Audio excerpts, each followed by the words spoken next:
ఒక సంఘము అని అంటే బైబిల్లో రాసినటువంటి రూపాలన్నీ ఉంటేనే సంఘం.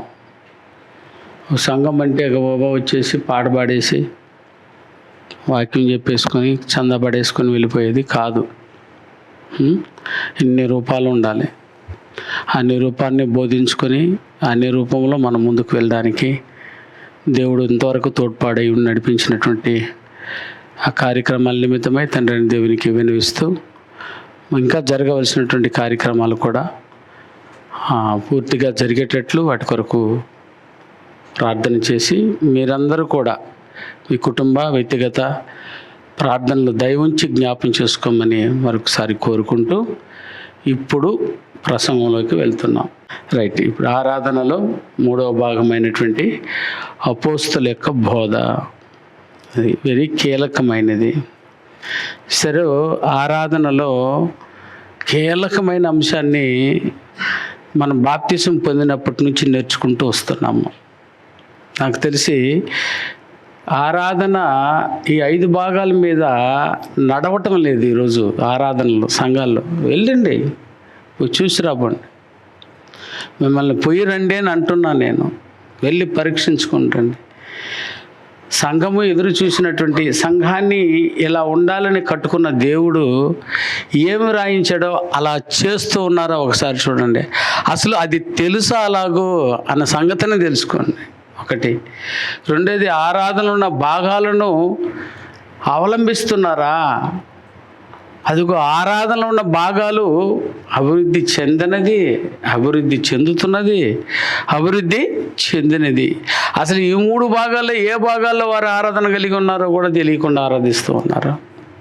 వీటన్నిటిని బోధించుకొని ఒక భయభక్తితో ఒక క్రమముగా దీన్ని నడిపించుకుంటూ వస్తున్నాం. ఎంతమందితో నడిపించుకొస్తున్నాం అన్నది కాదు, అది దేవుడు కోరుకున్న రూపంలో నడుస్తున్నది అన్నది కారణం. ఓకేనన్నా? కాబట్టి అలాగూ ఈ కార్యక్రమాన్ని మనం నడిపించుకుంటూ రావడానికి దేవుడు ధన్యత చూపించాడు.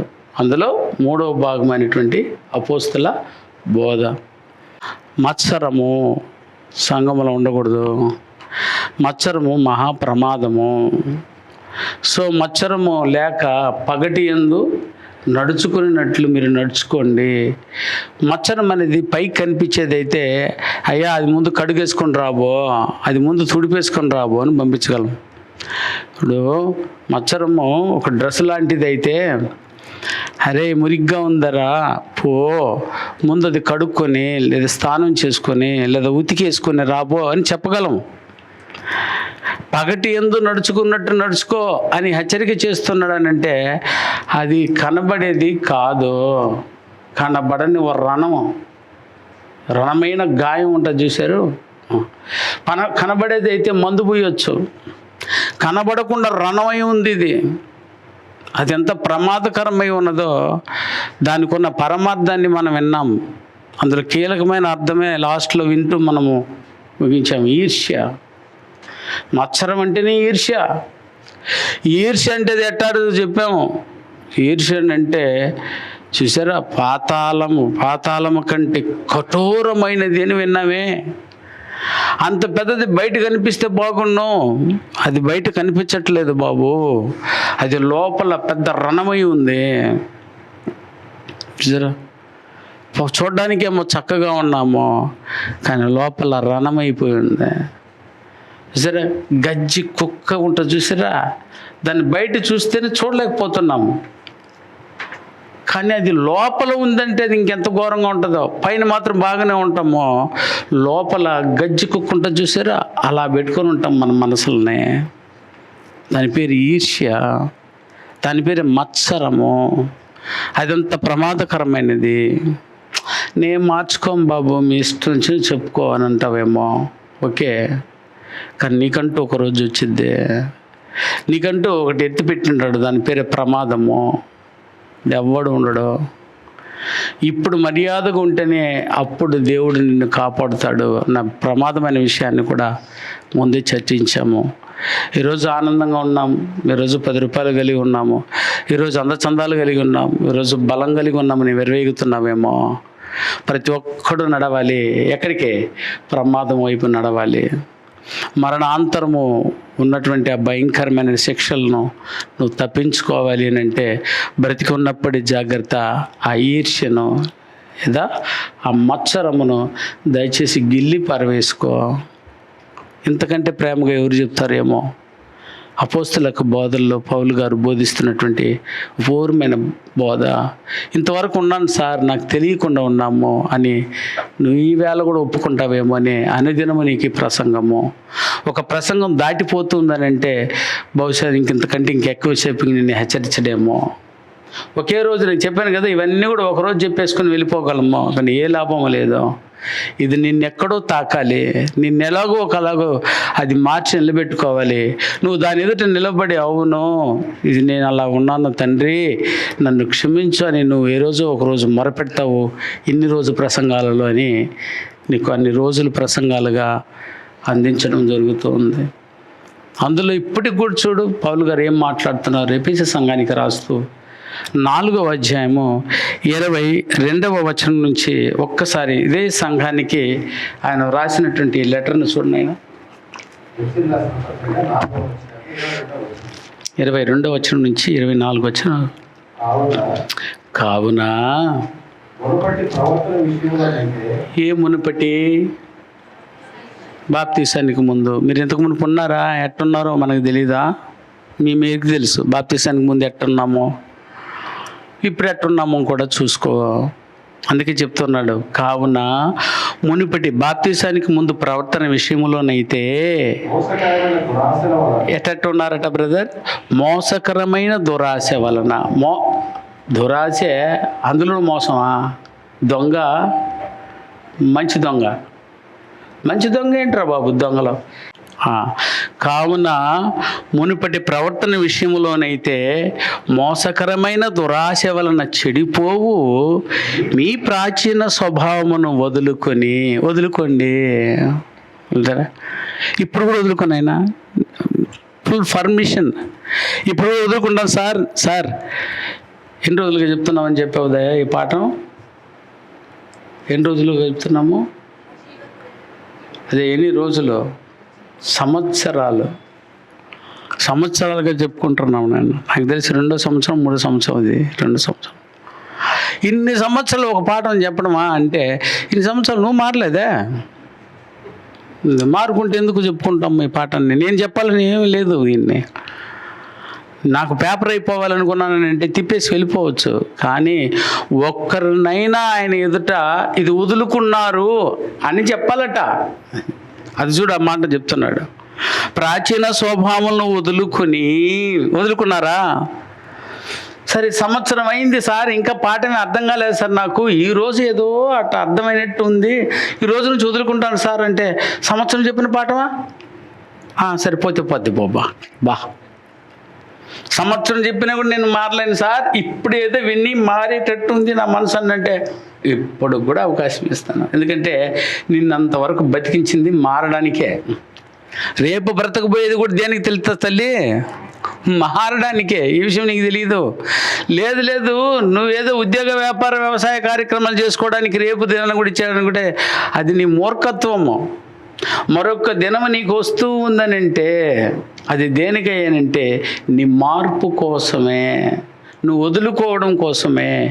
ఇప్పుడైనా వదిలేసి మోసకరమైన దురాశలను, ఇక చెప్పాలంటే మోసకరమైన మత్సరమును వదులుకో. జరా మోసకరమైనటువంటి ఈర్ష్యను వదులుకో. ఇంకెన్ని రోజులు పెట్టుకుని ఉంటావు?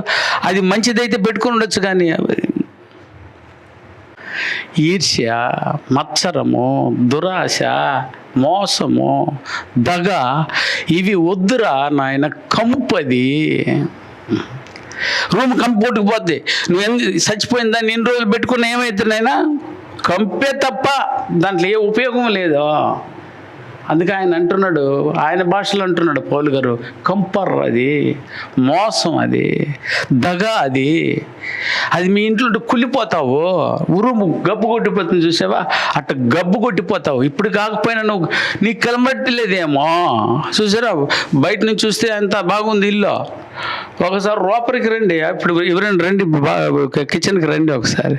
నేను వచ్చి పిల్లలు క్లీన్ చేశారు పాపం. ఒకసారి చూడు ఎంత కంపు కొట్టిద్దాం. అదేవిధంగా ఈర్ష్య ఉన్న వాళ్ళకి అందరికీ కంపే కొట్టిపోతుంటుంది లోపల. ముందు అది క్లీన్ చేయి, బయటది కాదు క్లీన్ చేసుకోవాల్సిందే అంటున్నాడు. మీ ప్రాచీన స్వభావం వదులుకొని మీ చిత్త వృత్తి ఎందు బాబా చూసారా బ్రదర్, ఎంత బాగుంది మాట ఈ మాట. మీ చిత్త వృత్తి అంటే ఎవ్రీ డే చేస్తున్నటువంటి నీ రెగ్యులర్ పని విధానంలో అని. మీ చిత్త వృత్తి ఎందు నూతన పరచబడిన వారై అన్ని దినము నూతన పరచు. ఇప్పుడు కూడా మారిపో, ఈరోజు కూడా మారిపోతాను, ఈరోజు ప్రసంగానికి మారిపోతాను. లేదు స్వామి నాకు ఇంకొక రోజు ప్రసంగం కూడా ఇవ్వు, ఇస్తాడు. ఇంకో రోజు అలా మారుతావా? అటు ఎంతవరకు ఇస్తాడంటే నా అవకాశము నువ్వు వచ్చేదాకా నువ్వు కోరుకుంటుంటే ఇస్తూనే ఉంటాడు. అదేనంటుంది చిత్త వృత్తి యందు నూతన పరచబడిన వారమై.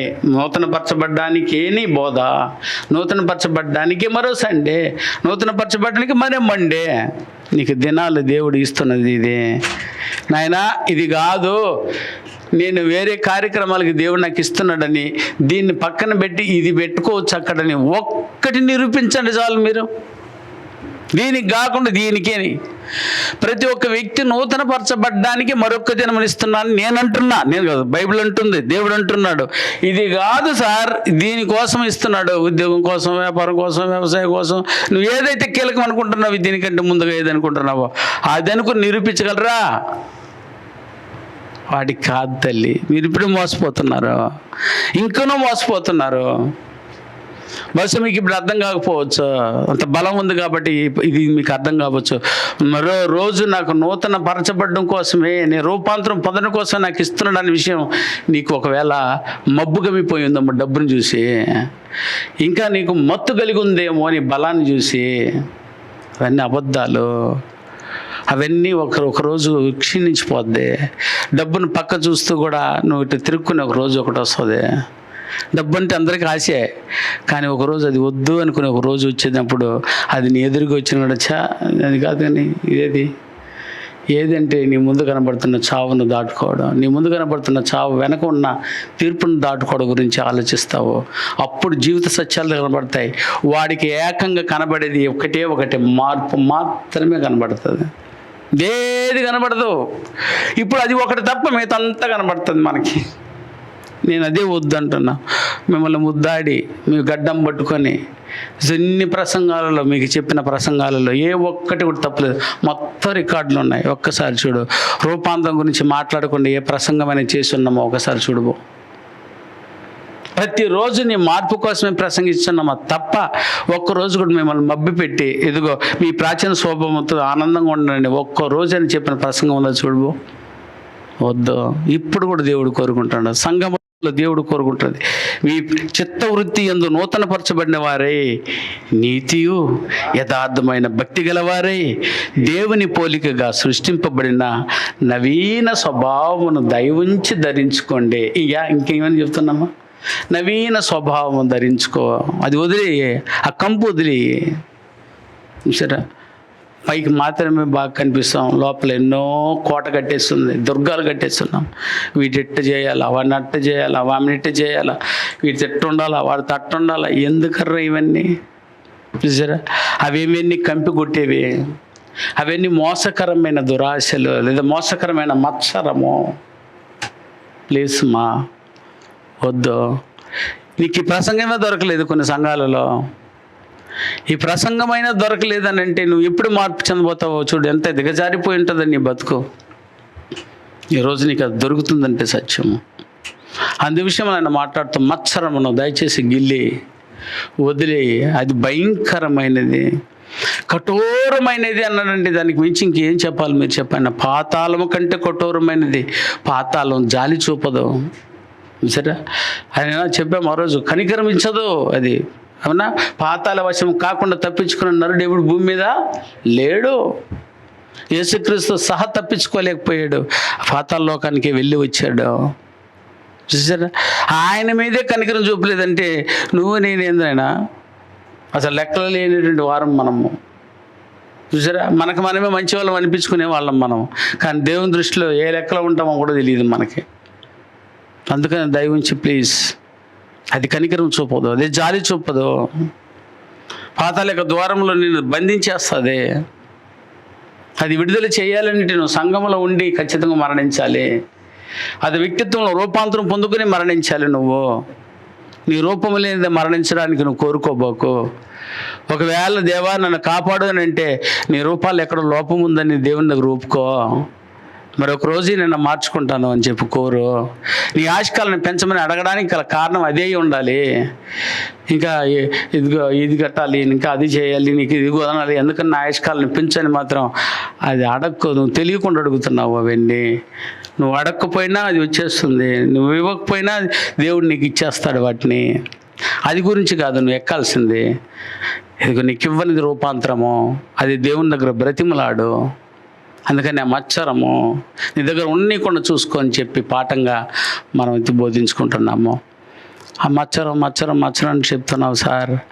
అది ఎట్టొస్తుందో తెలిస్తే మేము వదులుకుండా అసలు దాని దగ్గరికి పోకుండా ఉంటాం కదా.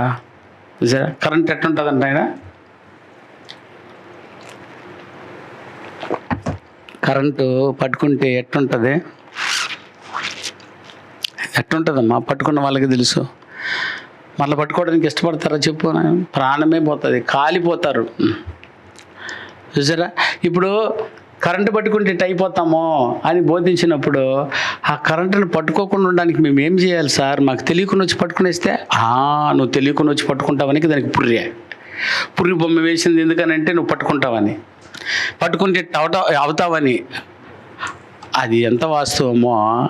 ఈర్ష్య రాకుండా చూసుకోవడానికి మాకేదైనా మార్గాలు ఉన్నాయా అని అడిగితే బోల్డ్ మార్గాలను బోధించినట్టు దేవుడు. ఆ మార్గాన్ని మనం ఇప్పుడు నేను బోధించుకోవాలి. ఈర్ష్య వచ్చే మార్గం, ఈర్ష్య ఎలా వస్తుంది, అది రాకుండా చూసుకోవడానికి నేను సిద్ధపడతాను. ఆ ఏరియాలో కరెంటు తెగిపోయి ఉంది అని తెలిస్తే మేము పోకుండా ఉంటామా? ఈర్ష్య ఈ దారిలో వస్తుంది అని తెలిస్తే ఆ దారిలో మేము పోకుండా ఉంటామని అంటావని ఈర్ష్య వచ్చే దారులను చూపించాడు. ఈర్ష్య ఎలా వస్తుంది నేను ఈర్ష్య చూసారా ఎంత బాగుందన్నమాట. ఈర్ష్య ఎలా వస్తుందో తెలుసుకుంటే మేము అది రానీయకుండా చూసుకుంటాం కదా. జ్వరం, ఏదైనా ఎయిడ్స్, మందు లేని రోగాలు, దీనికి మందే లేదో ఏం చేసుకుంటే ఇప్పుడు ఇంకొకరు రానీయకుండా చూసుకోవాలి. దానికి మేము ఏం చేయాలి, రాకుండా ఉండడానికి ఏం చేయాలి అని అడిగితే గవర్నమెంట్ బోల్డ్ విధానాలు పెట్టినాయి. ఎయిడ్స్ రానీయకుండా చూసుకోండి, ఎందుకంటే దానికి మందు లేదు. ఇదే మాట చెప్తున్నాము. మత్సరానికి మందు లేదు. మొబైల్ ఉంది టైటిల్, మత్సరానికి మందు లేదు. ఓకేనేనా, గుర్తుపెట్టుకోండి. మత్సరానికి మందు లేదంటే అది రానీయకుండా చూసుకోవడం ఎట్లా? ఎయిడ్స్ రాకుండా ఉండడానికి గవర్నమెంట్ ఏమి ఇచ్చింది నాయన? ఎయిడ్స్ రానీయకుండా చూసుకోవడానికి గవర్నమెంట్ ఏమైనా ఇచ్చింది నినాదాలు? ఏం సేఫ్టీలు ఇచ్చినాయి తెలుసు కదా నైనా. జాగ్రత్త, ప్రతి ఒక్కరూ నిరోధ వాడండి, లేకపోతే రక్తపు ఇంజెక్షన్ వేసేటప్పుడు ఆ నీడిల్స్ని కాల్ చేయండి. ఒకరు వేసుకున్న ఇంజెక్షన్ మరొకరు వేసుకోబోకండి. చూసారా, లైంగిక వాంఛను కల్పించుకోబోకండి. ఇదంతా దేనికనంటే ఎయిడ్స్ రానీయకుండా చూసుకోవడం కోసం. ఎందుకంటే మందు లేదయ్యో. సరే, మచ్చరానికి కూడా మందు లేదే. అట్లాంటిది రానీయకుండా చూసుకోవడానికి ఏమి ఇచ్చినాడు దేవుడు? మచ్చరం రానీయకుండా నీకు ఏమి హెచ్చరికలు చేశాడు? దానికైతే లైంగిక వాంఛ ఉండకూడదు, అది సేఫ్టీ వాడుకోండి అటని చెప్పినటువంటి ఎయిడ్స్కి హెచ్చరికలు ఇదైతే మరి మచ్చరానికి హెచ్చరికలు ఏవి? మచ్చరం రానీయకుండా చూసుకోవడానికి అసలు ఎట్లా వస్తుంది? అది ఎట్లా వస్తుంది ఒకరికొకరికి? నేను బాగానే ఉన్నాను కానీ నాకు ఎట్లా వచ్చేసిన తర్వాత కదా మనం ఏడుస్తాము. నిజమా కదా నైనా? రాకముందుపేమో బాగానే ఉంటాము, వచ్చేసిన తర్వాత కదా అబ్బా అందరూ ఉమ్మేశారు నన్ను. ఎందుకరంటే మచ్చరం అది వస్తుందనే విషయం తెలిసి ఉంటే నేను దాన్ని రానీయకుండా చూసుకొని ఉండేవాడిని అని నువ్వు ఏడడుగుతావు ఆ మాట. అందుకని ఆయన మాట అంటూ చెప్తున్నాడు, ఏమనైనా మచ్చరం రాకుండా చూసుకోవడము ఎట్లా? అసలు మచ్చరం ఎట్టొస్తుంది? అసలు మచ్చరము అసలు ఎందుకు, ఎవరి ద్వారా ఎలా వస్తుంది వివరిస్తూ చెప్తూ ఉన్నాడు. మచ్చరం ఎలా వస్తుందంటే ఇతరులతో పోల్చుకోవడం వల్ల వస్తుంది అట్లా ఆయన మచ్చరం. ఇతరులను పోల్చుకోవడం వల్ల వచ్చేదే మచ్చరం. ఇతరులను పోల్చుకోవడం ఎట్లా సార్ అంటావేమో, అందులో వివరిస్తున్నాడు. ఇతరుల ఆశీర్వాదాలను, వారి ప్రతిభలను, వారి స్నాన బలాన్ని, వారి గౌరవాన్ని మొదలగు వాటిని చూసి తమ్మును తాము వాటితో పోల్చుకున్నప్పుడు మీకు వచ్చేదాని పేరే మత్సరము. ఇట్ట వస్తుందండి నేను మత్సరం ఎట్ట వస్తాయి అంటే ఇతరులతో పోల్చుకోవడం వల్ల. నువ్వు ఇతరులతో పోల్చుకోవడం, ఎవడు పోల్చుకోవట్లేదు చెప్పి ఇట్లా. ఇతరులతో దేనికోసం పోలుస్తామనంటే అదే మళ్ళీ చెప్తున్నాను, ఆశీర్వాదాలు, రెండోది వారి ప్రతిభలు, వారి స్థాన బలాలు, వారి గౌరవాలు, వాటిని చూసి తమ్మును తాము వారితో పోల్చుకోవడం. అయ్యో వాడికి ఉంది ఇది నాకు లేదే, ఇది వాడికి ఉంది ఇది నాకు లేదే, ఇది వాడికి ఉంది ఇది నాకు లేదే, ఇది వాడికి ఉంది ఇది నాకు లేదే. దీని పేరయ్యా మత్సరం వచ్చే దారి. నువ్వు ఏనాడు ఇంకొకరితో పోల్చుకోబాకు. నిజంగా బాగుంటావు నాయన అలా పోల్చుకోకుండా, అలా సరిచూసుకోకుండా. మనది దేవుడు మనకిచ్చిన బతుకు ఇది అని నువ్వు అలాగే బ్రతికేస్తే నీకు మత్సరమే రాదు. నువ్వు ఇతరుల వాళ్ళతో పోల్చుకున్నప్పుడే నీకేమొచ్చేది బ్రదర్? మత్సరం వచ్చింది. అందుకే దేవుడు అతన్ని ఆశీర్వదించాడు. కాకపోతే ఒక స్తోత్రం చెప్పు, దేవా ఒకప్పుడు అట్టున్నాడు అబ్బాయి, ఇప్పుడు అట్టున్నాడు, దేవా నీకు స్తోత్రం చెప్పేసి వచ్చేసి, దేవా ఆయనకి ఇచ్చినావు నాకు ఇవ్వలేదే. ఈ అసంతృప్తిని ఆయన ఏమన్నానైనా మత్సరం వచ్చే దారి. ఇతరులను పోల్చుకో. ఎట్లా? నీకు పైన కనబడేవాడిని కాదు, నీకంటే ఎక్కువ ఉన్నవాడిని కాదు పోల్చాల్సింది. నీకంటే తక్కువ ఉన్నవాడిని ఒకసారి చూడు, నువ్వు ఎంత గొప్పగా కనబడతావో. మనం అది చేయము. ఎవరితో పోలుస్తుంటామని తెలిసినైనా ఆశీర్వాదం మనకంటే ఎక్కువగా ఉండాలి. ఆశీర్వాదం వాడిని చూసి మనం పోలుస్తుంది. ఆడికేంది నాకేంది? ఇంటర్మీడియట్ ఫెయిల్ వాడు, నేను ఇంటర్మీడియట్ ఫస్ట్ క్లాస్ పాస్, వాడికి గవర్నమెంట్ ఉద్యోగం వచ్చేసింది, నాకేం రాలి ఇంకా. అబ్బా అలా పోల్చుకోవడమే నీ మత్సరం ప్రారంభమవుతుంది. నీ మత్సరం నీకు వస్తుంది. అతను చూడకుండా ఉంటే గొడవే లేదు. ఈ ఉద్యోగం వచ్చిన వాళ్ళు గమ్మని తిరిగితే బాగుండలా. మన ఎదురుగానే బైక్ వేసుకుని వస్తారు, మన ఎదురుగానే కారు వేసుకుని వస్తారు, మన ఎదురుగానే మంచి పిల్లని కట్టుకుని వస్తాడు. నిజానైనా నిలబెట్టేసి గమ్మున పోడు. రే నువ్వు పలానా వాడవు కదా, నా బెంచ్కి ముందు బెంచ్ కదా నీదే, మొత్తం జ్ఞాపకం చేసి వీడికి మత్సరం వచ్చేటట్టు చేసి వెళ్ళిపోతాడు. తెనేనా? అట్టప్పుడే నువ్వు ఏం చేసాలి బాబు? నిగ్రహించుకో. దాని పేరే ఆశ నిగ్రహము. ఇది వేళ నీ దగ్గర ఉందంటే నువ్వు దేవుడయ్యా బాబు, ఆ దేవాది దేవుని కొడుకు అయ్యా నువ్వు. సరే, యేసుకి ఎన్ని ఎదురు వచ్చింది అట్లాగూ. యేసు వస్తూ ఉంటే ఆయన ఎదురుకి ఎంతమంది వేసుకొచ్చినారు దీన్ని టాటి బెంచులు కూడా వేసుకొని వచ్చి ఉండని ఆయన ఎదురుగా.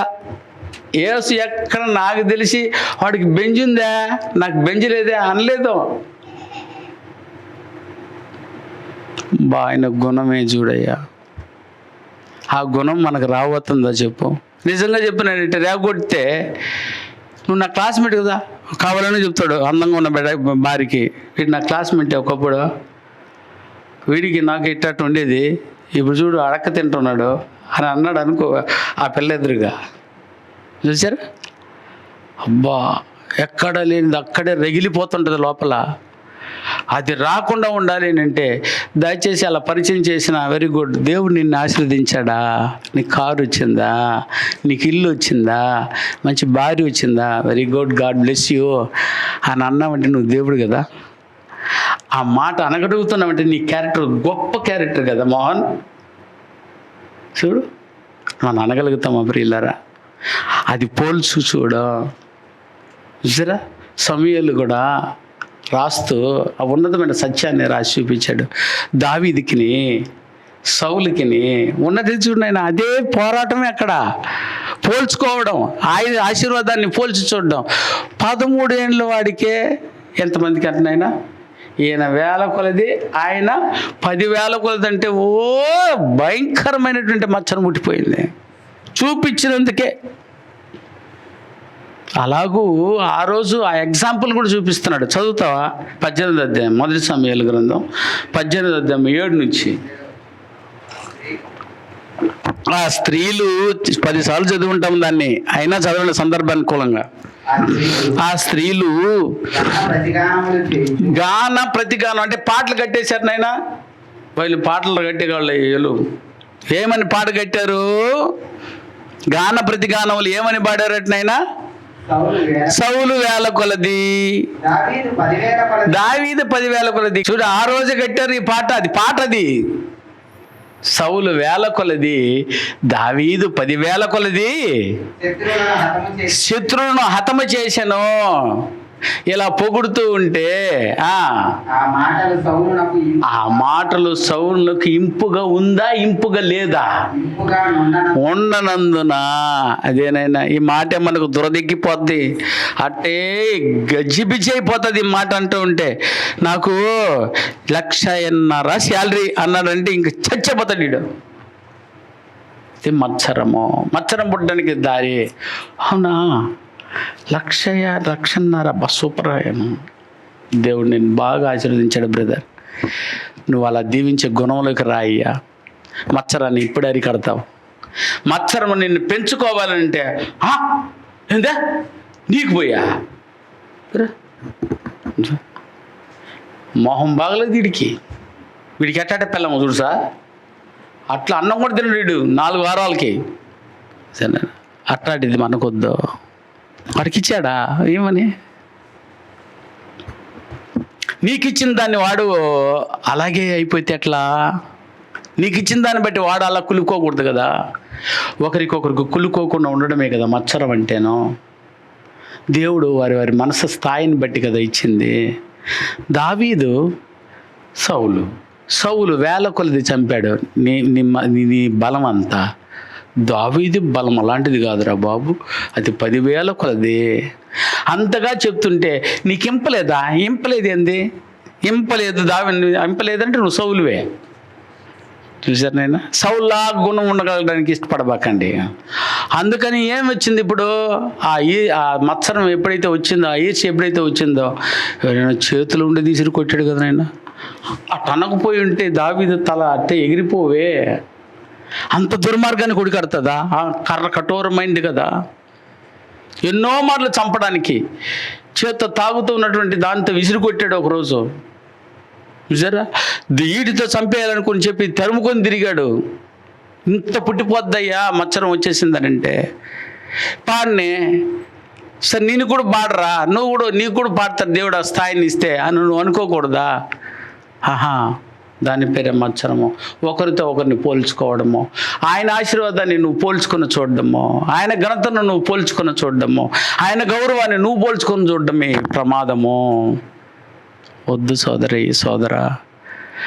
ఇదో నీ ఎదురుగా ఉన్నటువంటి సంఘ సహోదరులకి కూడా దేవుడు ఇచ్చాడేమో. ఆయన బాగా పాడతాడు, పాడిని. ఆయన బాగా వాక్యం చెప్తున్నాడు, చెప్పని. ఆయన బాగా సత్క్రియ చేస్తున్నాడు, చేయని. నాకు కూడా ఒక అవకాశం ఇదేవా అని నువ్వు అడగాలి. కానీ దేవా వాళ్ళని ఇవ్వకుండా చూడు స్వామి, వాడిని చేయకుండా చూడు స్వామి, వాడి ప్రసంగం చేయకుండా చూడు, వాడి పాట పాడనీయకుండా వాడు గొంతు తీసేసామే. ఏం ప్రార్థనలు అయినాయి చూసారా? దీని పేరు ఏంటి బాబు? మత్సరము. ఇట్లాంటి గుణమే ఎవరికి వచ్చింది? అయినా సౌలుకి. సరే, మత్సరం ఆడ వచ్చిద్దో ఆడ ఏముంటుందంట ఆయన. అదే మత్సరం ఈర్ష్య 2 వచ్చిన చోట ఏం వచ్చింది? అది ఉంటే ఏమవుతుంది? సరే, పోటీతత్వం ఉంటే ఏమొస్తుంది? ఆ ఉన్న ప్లేస్లో ఏమొచ్చింది? యాకోబు గారు రాస్తూ ఎన్నిసార్లు చెప్పాను. యాకోబు రాసినటువంటి పత్రిక 3వ అధ్యాయం 16వ వచనం. అది ఉంటే ఏం వచ్చిందో వివరిస్తున్నాడు చూడండి ఆయన. మత్సరము, ఈర్ష్య, నువ్వేమన్నా పోటీతత్వం ఏమన్నా అర్థాలయ్యి అవన్నీ ఉండి చోట ఏం వచ్చిందో చెప్తున్నాడు చూడు యాకోబు గారు. ఏలయనగా మత్సరమును వివాదమును ఎక్కడ ఉండునో అది ఎక్కడ ఉండునో అక్కడల్లా అల్లరియు ప్రతి నీచ కార్యమును ఉండును. ఇక్కడ నీచ కార్యం ఉందంటే అక్కడ ఏముందని అర్థం? మత్సరము ఉంది. అందుకనే వద్దు. చూసారా? మచ్చరం ఎట్ట వస్తుంది? పోల్చుకోవడం, ఒకరిని పోల్చుకోవడం, వారి ఆశీర్వాదం నువ్వు పోల్చుకోవడం. నాకెందుకు ఇట్లేదు? నిజంగా నాకు కూడా వచ్చేసేది అప్పుడప్పుడు. నాకంటే పనికి మాలిన వాడు, నిజంగా నాకంటే కూడా ట్రైనింగ్లో నాకంటే ఇంకా తక్కువ వాడు ఈరోజు 3 కోట్ల రూపాయలు ఏనైనా సచ్ బిల్డింగ్ 3 కోట్లతో చర్చి రేకేయలేకపోతున్నాను. దేవా, ఎన్ని రోజులు దీని పేరు ఏదినైనా నువ్వు నోరుమై, నీకు ఇచ్చింది ఇంతే. అప్పన్న మాట దక్కని గుర్తొస్తుంది. అవును తండ్రి, సరేబ్బా. చూసారా, పాఠం చెప్పడానికి ముందే నాకు కూడా తగిలింది ఇది. 3-4 కోట్లనైనా ఎన్ని మార్లు వాడు పిలిపించుకొని బహిరంగ సభలు పెట్టించాడు నా దగ్గర. ఆ చర్చ్ బిల్డింగ్ చూసి అక్కడ వెళ్ళి చూసి వాడు ఆర్ఫన్ స్కూల్స్ నాకంటే ముందు వెళ్ళిపోయాడు రీడు. నాకంటే ఈ సంఘంలో దేవుడు రాసిన దాంట్లో ఇన్ని మెట్లు ఎక్కేసాడు, నాకంటే వెనక వచ్చిన వాడు. చూసారా, అదే అప్పుడు వచ్చినప్పుడు నీకు గుర్తు రావాల్సింది ఇదేనో. పోల్చమాకో, అది ఆయన దృష్టిలో అది. చూసారా, నాకు ఒక స్పెషల్ ఉంది. నా దేవుడు నాకు ఇచ్చింది వాడి దగ్గర లేదా? అది సరే, నాది. అప్పుడు వాడు చూపెడితే, వాడు పచ్చని తెచ్చుకుంటే, మీరు ఒక్కొక్కరు ఒక్కొక్క స్పెషల్ నాన్న. దేవుడు చేసుకున్నట్టు ఒక్కొచ్చలే వేయలేదు మనం అందరినీ. ఒక్కొక్కరిని కూర్చొని ఓపిగ్గా ఆయన చేత్తో అలా దుద్దుకున్నాడు. అలా రూపం ఒక్కొక్కరికి ఒక్కొక్కసారి రుద్దాడు చేత్తో. ఆయన చేతులు మనకు అవయవ నిర్మాణములను చేశాను. అవునా కదా? నమ్ముతున్నాము లేదా? ఇది అందరినీ ఒకే రోజు చేసేయలేదు ఆయన. ఒక్కొక్కరిని కూర్చుని ఓపికగా చేశాడట. అది వింటుంటే ఆశ్చర్యం వేస్తుంది. అందుకే నీ కన్ను వేరు, ఆయన కన్ను వేరు. నీ ముక్కు వేరు, ఆయన ముక్కు. నీ నాలుగున్న గీతలు వేరు, ఆయన నాలుగున్న గీతలు వేరు. నీ చేతుల మీద రేఖలు వేరు, ఆయన చేతుల మీద రేఖలు వేరంటే ఒక్కొక్కరిని స్పెషల్గా దిద్దుకున్నాడే. నువ్వు ఇట్టుండాలని అంటే నువ్వు అట్టెగురు దూకుతావింది, అట్టవాడు కావాలంటే వింది. నీ ముక్కు బాగుండాలని చేశాడు, నీకు ముక్కు సప్పిగా ఉండాలని చేశాడు. నువ్వేందర్రా వాడి మీద పడ్డాము? చేసిన ఆయన ఇష్టం. అందంగా చేసాడు. కొంతమందికి మెడ, కొంతమందికి నరికినట్టు చేసేసి ఉంటుంది. ఇట్లా అవి ఉండని. నువ్వు ఎగిరి దూకితే ఎట్లా? అబ్బా, ఈ గుణం ఎప్పుడైతే వస్తుందో మన దగ్గర మచ్చరం లేదో, అది ఎక్కడ లేదో అక్కడ ఏమేమి ఉండవు తంబి, గొడవలు ఉండదు. చూసారా, మచ్చరం ఆడుంటుందో అక్కడ ఏముందన్నాడు? అల్లరి ఉంటుంది అన్నాడు. నీచ కార్యం అంతా ఉంటుంది. అది ఉండకుండా ఉండాలంటే అక్కడ ఏం ఉండకూడదు? మచ్చరం ఉండకూడదు. అందుకని వద్దు, మచ్చరం ఉండబాకు. మచ్చరం రావడానికి కారణం ఏంటంటే పోల్చమాకు. అది ఆయనది, ఇది నాది. ఓకే, నెంబర్ 1, ఒకరిని ఒకరు ఏం చేయబాకనైనా పోల్చి చూడబాకు. రెండవది, మచ్చరం ఎలా వస్తుందో, మచ్చరం ఎందుకు వస్తుందో చూస్తున్నాము. రెండవది, స్వార్థపూరితమైన ఆశల వల్ల మచ్చరం వస్తుంది కదా. స్వార్థపూరితమైన ఆశ వల్ల అంట. ఆశ దురాశ.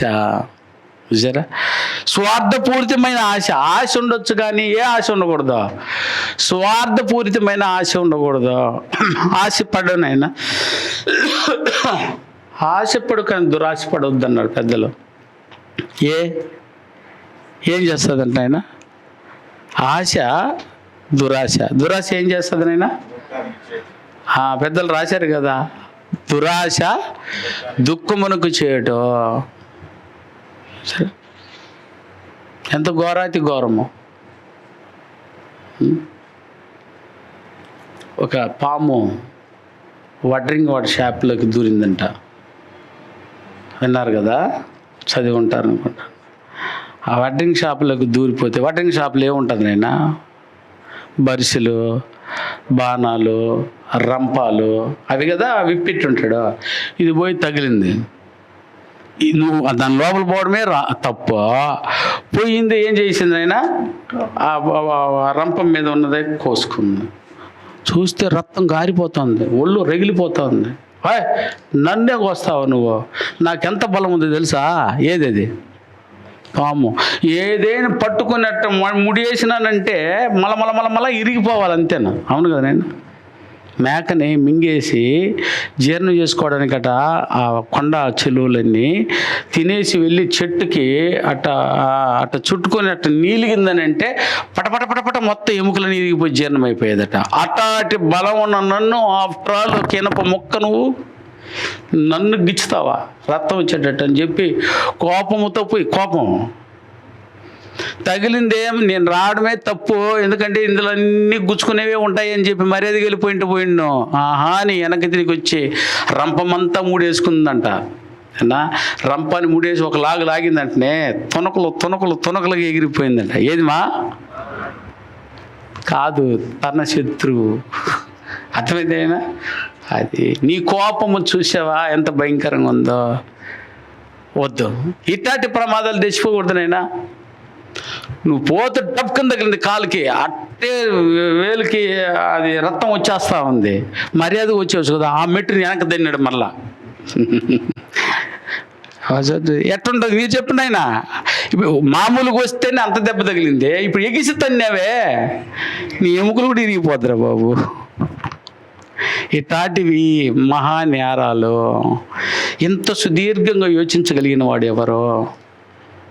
అందుకే దాన్ని చెప్తున్నాడు, స్వార్థపూరితమైన ఆశలు, దురాశలు మూటగట్టండి. నీకు దుఃఖానికి తెచ్చిపెడతాయి ఇవన్నీ. నీకు మచ్చరం రావడానికి కారణమే దురాశ. దురాశ రావడానికి కారణం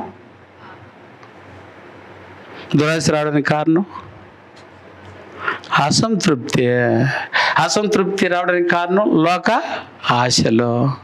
ఎన్నిసార్లు చెప్పుంటాను నేను, లోకాశలు ఒక వ్యక్తి. అవకాశాలు ఎవరి మీద ఏడవబడుతుంది? యవ్వనులని. Very good. యవ్వనులను లోకాశలు ఏడిస్తే లోకాశల వలన అసంతృప్తి వస్తుంది, అసంతృప్తి వలన దురాశ పాపమున్న కనగా పాపం పరిపక్వమై చచ్చిన తునకలుగా అయిపోతుంది. అందుకని వద్దు. కాబట్టి నీ దురాశ, నీ స్వార్థపూరితమైన ఆశ వల్ల, నువ్వే ఆశపడడం వల్ల, నువ్వే దురాశ పడడం వల్ల అది ఖచ్చితంగా మచ్చరమునకు దారి చూస్తుంది. మచ్చరం రాకుండా చూసుకోవడానికి రెండవ మార్గం ఇది. మచ్చరం రాకుండా చూసుకో, సరేనా? దురాశ పడకుండా చూసుకో. ఆశపడు. నాకు ఇది దేవుడు ఇవ్వాలి, దేవుడు నాకు ఇంతవరకే ఇచ్చాడు అని సంతృప్తి పడు. నువ్వేనాడైతే సంతృప్తి పొందవో ఆనాడు నీకు దురాశ వచ్చే ప్రమాదం ఉంది. అది వస్తే ఖచ్చితంగా మోసపోయే ప్రమాదం ఉంది. 3, మచ్చరం రాగలిగడానికి గల కారణం, 3వ కారణం చెప్తున్నాము, గర్వం వల్ల మచ్చరం వస్తుంది. ఏమా దేనివల్ల వస్తుంది నాయన? గర్వమే వద్దు నాయన మనకి. గర్వం వచ్చిందంటే ఖచ్చితంగా మచ్చరం వచ్చే అవకాశం ఉంది. తాము ఇతరుల కంటే గొప్పవారమని భావించే వ్యక్తులు ఖచ్చితంగా ఏనైనా ఇతరులను సహించలేరు. చూసారా? అప్పుడేది వచ్చింది, దాని పేరు మత్సరము. తాము ఇతరుల కంటే గొప్పవారమని భావించే వ్యక్తులు, అది వద్దు. నీకున్నది నీకుంది, వాళ్ళకున్నది వాళ్ళకుంది. మనకుద్దరనైనా ఈ గర్వము అని అనుకున్నావంటే నువ్వు హ్యాపీగా ఉంటావు. చూసారా? దాన్ని అంత చిన్న మనసు మనకే లేదు.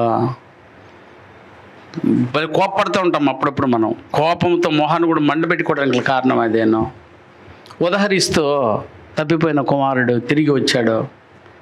లోకాసు వార్త 15:28-30 వరకు చదివితే మీకు అక్కడ సందర్భం అర్థమవుతుంది. తన గర్వం ఏ విధంగా, పెద్ద కుమారుడు ఏమైనాడో ఒక్కసారి ఆ వాక్య భాగం చదివితే అర్థమవుతుంది. ఆ సందర్భం కోసం చదువునైనా. లోకాసు వార్త 15:28-30 వరకు. అయితే కోపం ఎందుకు వచ్చింది? మచ్చరం వలన. ఓకేనైనా? మచ్చరం రావడానికి కారణం ఏంటి? గర్వం. చూడు, డాడీ ఎంత గొప్పగా మాట చెప్తున్నాడో ఇప్పుడు చూద్దాం. ఆ మాట, తాను కోపపడి లోపలికి వెళ్ళనొల్లకపోయాను గనుక అతని తండ్రి వెలుపలికి వచ్చి లోపలికి రమ్మని బతుమాలుకొనెను. ఎవరిని? ఇవన్నీ మీకు తెలిసేసానని షార్ట్గా డైరెక్ట్గా అదే చెప్పాను నేను. చిన్న కుమారుడు తిరిగి వచ్చేసాడు. ఆయన ఎక్కడి నుంచా? పంచుకుందాలు ఎత్తుకోపోయి ఖర్చు పెట్టేసి అర్థమైందా? భాగం అడిగింది ఎవరు? పెద్ద కొడుకు కాదు. ఏ కొడుక? చిన్న కొడుకు. అడిగాడు, తీసుకున్నాడు, తీసుకుందని ఎత్తుకెళ్ళిపోయాడు. ఎత్తుకెళ్ళి మొత్తం ఏం చేశాడంటే తిని వేసలతో అయిపోయి లాటరీ కొట్టాడు. ఓకే, అన్నానికి లేకపోయి పందులు మేపే వాడి దగ్గర పోయి చేరాడు. అక్కడి నుంచి ఏమయ్యాడు? గుర్తుపెట్టుకొని, అయ్యో నేను కూలివాడుగా ఉంటాను నా తండ్రి దగ్గర అని చెప్పి బయలుదేరి వచ్చినాడు. మారు మనసు పొంది వచ్చిన వెంటనే డాడీ చూసి మెడ మీద పడి ముద్దు పెట్టుకొని, మారిపోయి వచ్చావురా కొడక అని చెప్పి ఇంటికి తీసుకుపోయి ఉంగరం వేయించి అటైనా దూడను వధించి పండగ చేస్తూ ఉంటే పెద్ద కొడుకు పొలం నుంచి వచ్చినాడు. వాడు వచ్చి ఏం చేశాడు? అట్నైనా ఏంటి విషయం అని దాసులను చూసి అడిగాడు. అయ్యా, నీకు తమ్ముడు సురక్షితంగా వచ్చాడురా బాబోయ్, ఓకేనా? మీ నాన్న రాగానే వాడికి ఉంగరం తగిలిచ్చాడు, కొత్త వస్త్రాలు వేశాడు, కొరిపిన దూడను వధించి విందు చేయించేశాడు అని చెప్పి అట కచ్చ వచ్చేసింది. ఏదది? అవునైనా మచ్చరంతో నిండుకున్నవాడే వచ్చి మొహం అంటే పెట్టేసి కోపంతో నిలబడి ఉన్నాడు. డాడీ ఏంద్రేడు కోపడుతున్నాడు అంటే ఏమొచ్చేసిందని అర్థమైంది డాడీకే. మచ్చరముతో నిండిపోతున్నాడని డాడీ లోపల నుంచి బయటికి వచ్చి కొడక రా లోపలికి అన్న బ్రతిమలాడుతూ ఉంటే ఏం చేయలేదు బాబు. అందుకతడు తన తండ్రితో, ఇదిగో ఇన్ని ఏండ్ల నుండి నిన్ను సేవించుచూ ఉన్నానే, నువ్వు చెప్పిందలా చేస్తా ఉన్నానే, నీ ఆజ్ఞను నేనెన్నడూ మీరలేదే, అయినను నా స్నేహితులతో సంతోషపడినట్లు నువ్వు నాకెన్నడూ ఒక బీరు బాటిల్ కానీ ఒక మేకను కానీ ఒక కోడినయ్యా, మేక కూడా వద్దు కానీ ఒక కోడిని కానీ ఇచ్చినవయ్యా నువ్వా? దుర్మార్గుడా, ధ్యానం తిడుతున్నాడు చూసారా? మత్సరం. వాళ్ళకి ఏమేమి ఇచ్చినవా? ఈయన మాత్రం అడిగాడు ఆయన, మేకని అడుగుతున్నాడు. మరి నీ కొడుకు చిన్న కొడుక మొత్తమే ఎత్తుకెళ్ళిపోయినాడు. పోయేటప్పుడు మొత్తమే భాగం చేసి తీసుకోపోయి ఏం చేసి వచ్చేస్తున్నాడా? వాడిని తీసుకొచ్చేసి ఉంగరం తగిలించి వాడికేమో డ్రెస్సులు పెట్టించి వాడిని అంగరంగా ఎక్కించున్నావు. సరే, పోల్చి చూడండి ఆ మాటను. తన గర్వము, ఇది నాకు ఇవ్వలేదే, నేను కూడా పాటు చేసి వచ్చి ఉండేవాడినే, అది అట్ట కోరిక కోరుతూ ఉన్నాడు. అందుకేమన్నాడు చూడ డాడీ, చదవనన్నా, అయితే నీ ఆస్తిని వేశ్యలతో తిని ఈ నీ కుమారుడు రాగానే వీని కొరకు క్రొవ్విన పశువును వధించి చెప్పాను. అందుకు డాడీ, అదే కొడక, నీవెల్లప్పుడూ నాతో కూడానే ఉన్నావు, నావన్నీ నీవి. చూసారా? మనం సంతోషపడి ఆనందించుట యుక్తము. కానీ నీకు పాఠం రాలేదు, నీకు అర్థం కావట్లేదు, నీకు గర్వము చూసావా అంటే ఇప్పుడు ఏం కావాలని ఇప్పుడు వీడి వ్యవహారం చిన్న కుమారుడు ఎత్తుకోపోయి ఖర్చు పెట్టి వచ్చినట్టు నాకు కూడా ఇప్పుడు పంచి ఇచ్చేసేయి. ఇప్పుడు నేను కూడా ఏం చేసి వస్తానా? నేను కూడా ఖర్చు పెట్టుకుని వస్తానా? చూసారా? ఇంతటి భయంకరమైనటువంటి మత్సరం తమ్ముడి మీద రాకూడదు కదా. తెలియకుండా చేసి వచ్చానని వచ్చినాడు. అది కూడా ఏమని వచ్చినాడా? భాగమీ అని రాలేదే. పూర్తిగా విను. నీ దగ్గర కానీ అన్న దగ్గర కానీ నేనేమై ఉండిపోతాను? ఓ పనివాడుగా ఉంటాను, దాసుడుగా ఉంటాను, దాసుడుగా కూడా ఉంటానని వచ్చినాడే. నీ పూర్తిగా అర్థం చేసుకోకుండా నువ్వు వాడి మీద గర్వపడుతున్నావు. సరే, చాలామంది ఇలాగే ఉంటారు. వినరు, ఏం జరిగిందో కూడా వినరు. కానీ అంత గర్వం, ఇవి వద్దు. దీనివల్ల మచ్చరమే పుడుతుంది. నెంబర్ 1, మచ్చరం పుట్టడానికి కారణం ఏంటైనా నోదులతో పోల్చుకోవడము. రెండవది స్వార్థపూరితమైన ఆశ ఉంటే నీకు మచ్చరం వచ్చింది. మూడోది, నీ గర్వం వల్లే నీకు మచ్చరం వచ్చింది. నాలుగవది మచ్చరం రావడానికి గల కారణం. 4వది చెప్తున్నాడు, ప్రేమ లేమి వలన మచ్చరము పుట్టును. అబ్బా, ప్రేమే లేకపోతే మచ్చరం వస్తుంది. ఒక వ్యక్తి మీద ప్రేమే లేకుండా పోవడం కారణం ఏదంటే వాడి మీద నీ మచ్చరం ఉందని నీకు ప్రేమ రావట్లేదు. ఇది 4వ జవాబు చెప్తున్నాడు. వద్దు. ఒక వ్యక్తిని నువ్వు ద్వేషిస్తున్నావంటే ఇక్కడ కారణం అనేది మత్సరం ఉంది. అయ్యా క్షమించు, అయ్యా నేను కలిసి ఉంటాను, అయ్యా నేను ఇలా ఉంటాను అన్నా కూడా నువ్వు సహించలేకపోతున్నాడు పెద్ద కొడుకు. చూసారా, ఆ క్షమాపణ వేడుతుంటే చూసావు ఆయన దగ్గర ఏమి తప్పులేవు. చూసారా, నీ దాసుడైనా ఉంటానని వచ్చినా కూడా నువ్వు సహించలేకపోతున్నావని అంటే నీ దగ్గర ప్రేమ లేదు బాబు. ప్రేమ లేకపోవడం వల్ల మత్సరం మిగిలిపోద్ది. అందుకని ప్రేమ వెరీ వెరీ ఇంపార్టెంట్. మన అందరికీ తెలుసు ఆ విషయం. నిజమైన ప్రేమ ఇతరుల మేలును కోరుతుంది, ఇతరుల మేలును సంతోషిస్తుంది. వాడు మారాడా దాన్ని కూడా సంతోషిస్తుంది. అది నిజమైన ప్రేమ. ప్రేమ శాశ్వత కాలము ఉండును, ప్రేమ అన్నిటినీ తాలును, ప్రేమ అన్నిటినీ ఓర్చును, ప్రేమ దీర్ఘకాలం ఉండును. చూసారా, సహించును, త్వరగా కోప్పడదు, డంబంగా ప్రవర్తింపదు. వాటి గుణ లక్షణాలన్నీ ఏదైనా 13లో చూసాం కదా. 1 కొరింథీ 13వ అధ్యాయం చూస్తే లక్షణాలన్నీ వివరిస్తాడు. అవన్నీ లేకుండా పోవడమే మత్సరము. ఒక వ్యక్తి మీద మత్సరం రావడానికి కారణం ఇవేను. ఇంకా నీకు ద్వేషం తగ్గలేదా, ఇంకా నీకు కోపం తగ్గలేదా అంటే నీకు అతని మీద ప్రేమ లేదు. ప్రేమ లేదని అంటే పొంగి పొర్లిపోద్ది ఏదినైనా మత్సరము. వద్దు. ఇతరుల వ్యక్తి. అందుకే మొట్టమొదటి సంఘంలో వచ్చిన వెంటనే నువ్వు ప్రేమ కలిగి ఉండు. నువ్వు కనబడే సహోదరిని నువ్వు ప్రేమించిన ఎడల, నీ కనబడే సహోదరిని నువ్వు ప్రేమించిన ఎడల, కనబడని దేవుణ్ణి ప్రేమిస్తున్నాను ఎందుకు ఈ ప్రసంగాలు? అబద్ధం. మన అబద్ధం మాట్లాడుకుంటున్నామని అర్థం. నేను ఇంత గొప్ప ప్రసంగం చేసి కూడా నువ్వు మత్సరాన్ని వదులుకోవడానికి ఇతరులను ప్రేమించలేదని అంటే అబద్ధమైన బోధ మనదే. అందుకే పోయి బాగా బోధిస్తామో, నేను లక్షణంగా చెప్తామో, ఎందుకునైనా ఇవన్నీ పనికిరావు. నోటి మాటలు తీర్పును దాటివ్వవు, క్రియలు మాత్రమే తీర్పును దాటిచ్చేది సత్యం. అందుకని గుర్తుపెట్టుకో. మచ్చనం రాకుండా నువ్వు చూసుకోవాలంటే నువ్వు ప్రేమ కలిగి ఉండడానికి ప్రయత్నించు. వాడు పెట్టలేదు, ప్రేమించు. వాడు కొట్టాడు, ప్రేమించు. వాడు తిట్టాడు, ప్రేమించు. దేవుడు చూసుకుంటాడు, నీకెందుకనైనా ఇవన్నీ. అవునా? ప్రేమను ఎలా జయించాలని, శత్రువుని ఎలా జయించగలము? రోమీలకు రాసిన పత్రిక 12వ అధ్యాయము. రోమీలకు రాసిన పత్రిక. మనమే డిసైడ్ అయిపోవడము అది చాలా పొరపాటు. నేను అందు విషయం పోయి మాట్లాడుతాను చెప్తున్నాను చూడండి. 12వ అధ్యాయము లాస్ట్ వచనం అనుకుంటాను. 19 నుంచి చదువునన్న. 19 నుంచి. ప్రియులారా, మీకు మీరే పగ తీర్చుకొనక దేవుని ఉగ్రతకు చోటు ఇవ్వండి. అసలు నీకు నీవే తీర్చుకోవడం ఎట్లా? అసలు ఇట్ ఈస్ రాంగ్. ఇదే తప్పు. నేను అందుకే మీకు బుజ్జగించి చెప్తూ ఉంటాను అప్పుడప్పుడు. దయవుంచి కూర్చో. నువ్వు కాదు తీర్పు ఇవ్వబాకు. పగ తీర్చుకున్నట దేవుని పని. అందుకని అంటున్నాడు, ప్రియులారా మీకు మీరే పగ తీర్చుకున్నాక దేవుని ఉగ్రతకు చోటు ఇయ్యడి. పగ తీర్చుట నా పని. అంటే ఈ దేవుని పని నేను తీసుకున్నావా? నీ పని నేను తీసుకున్నావు. రాంగ్.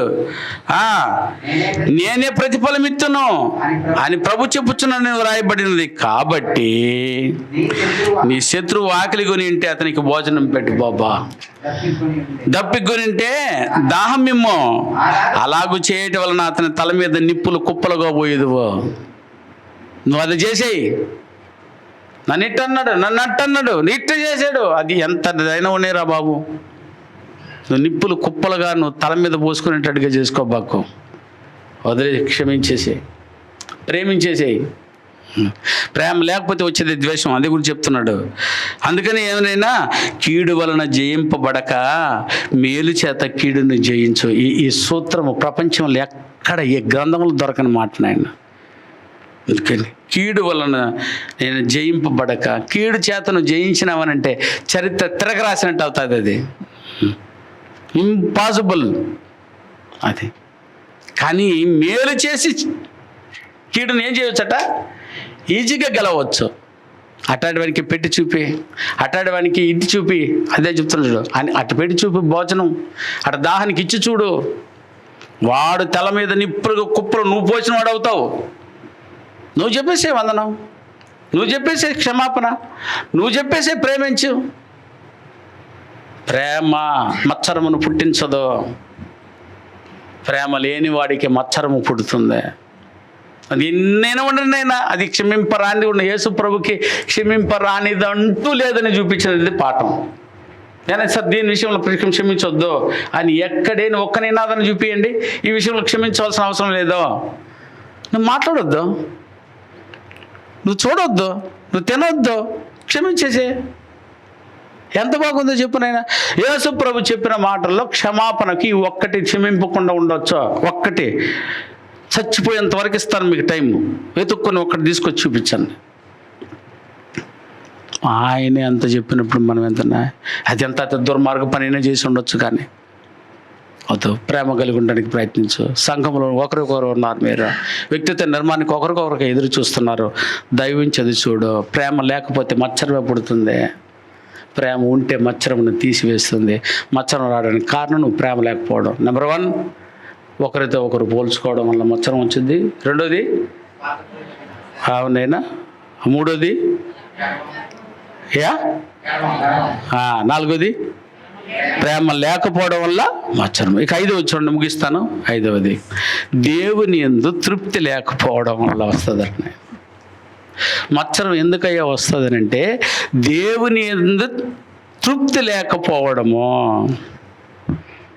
దేవుని యందు తృప్తి లేకపోవడం, దేవుడు మనకిచ్చిన దానితో సంతృప్తి లేకపోతే ఇతరుల వల్ల ఉన్న దాన్ని చూసి, ఇతరులకు ఇచ్చిన దాన్ని లేదా ఇతరులను ఆశీర్వదించిన దాన్ని చూసి దేవుడిని తిట్టాల్సి వస్తుందట. చూసి ఎంత ఘోరంగా ఉంది ఇది. మచ్చలు రావడానికి కారణం ఏంటంటే దేవుని యందు తృప్తి లేకపోవడం అంటేనే దేవుడు ఇచ్చే దాంట్లో ఎందు ఏమి లేకపోవడము, తృప్తి లేదు. నీకు ఇచ్చాడు, ఆయనకి ఇవ్వలేదు. అప్పుడు అన్నిటివే. ఇప్పుడు ఆయనకి ఇచ్చేసాడు, ఇప్పుడు నీకేమొచ్చేసింది? అది నీకంటే. ఉదాహరణకి 2 రెక్కలు 3 రెక్కలు ఉంటారు, 4 రెక్కలు కూడా ఉంటారు ఒక్కొక్కరికి. చూసానైనా ఒక అక్కకి అప్పుడు మొట్టమొదటి పెళ్ళిది. మొట్టమొదటి పెళ్ళికి 4 ఒక బిందె 2 సామాన్లు ఇచ్చేసి పెళ్లి చేశారు. అప్పుడు రెండో ఒక్క పెళ్లి చేసేటప్పుడు 2 సంవత్సరాలు తీరైంది. 2 సంవత్సరాలకంతా కొంచెం ఆర్థికంగా అభివృద్ధి పొందారు. 2వ సంవత్సరం వచ్చేలోపు కొంచెం పెళ్ళి 4 బిందెలు. అప్పుడు బిందెలు అంటే ఇప్పుడు మీకు నచ్చకపోవచ్చేమో, తెలియకపోవచ్చేమో, కానీ అప్పుడు సామాన్లు ఇచ్చితేనే గ్రేట్. అబ్బా, మొదట అక్క కోపం వచ్చేసింది. దేనికే?